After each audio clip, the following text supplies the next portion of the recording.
Welcome to Jewel TV 7 news.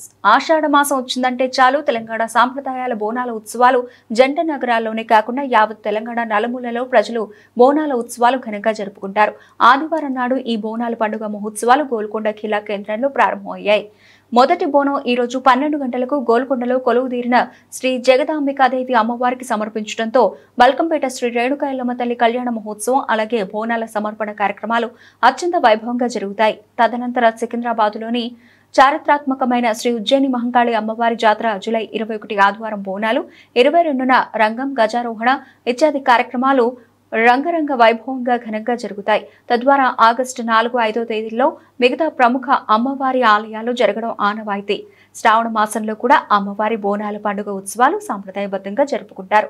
ఇంతటి మహోత్సవ కార్యక్రమాలు దేశంలో ఎక్కడా లేని విధంగా తెలంగాణ రాష్ట్రంలో ఈ వేడుకలు జరగడం యావత్ దేశ ప్రజలు సుఖ సంతోషాలతో విరాజిల్లుతారు. ప్రతి ఒక్కరూ ఆయురారోగ్యాలతో ఉండాలని వేడుకుంటారు. అలాగే విస్తారంగా వర్షాలు కురిసి పాడి పంటలు పండించి రైతన్నల కళ్లల్లో ఆనందం వ్యక్తం చేస్తోంది ఆ జగజ్జనని అమ్మవారు చేస్తుందని ప్రగాఢ విశ్వాసం.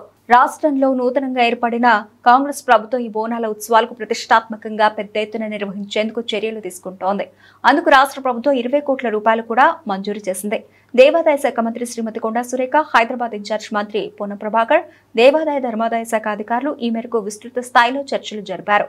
లక్షలాది మంది భక్తులు ప్రశాంత వాతావరణంలో బోనాల ఉత్సవాలు జరుపుకోవడానికి కూడా విస్తృత స్థాయిలో ఏర్పాట్లు చేస్తున్నారు. మొత్తం మీద జంట నగరాలతో పాటు యావత్ తెలంగాణ అంతటా అమ్మవారి బోనాల ఉత్సవాలు ప్రశాంత వాతావరణంలో జరగాలని జువెల్ టీవీ 7 యాజమాన్యం కోరుకుంటోంది.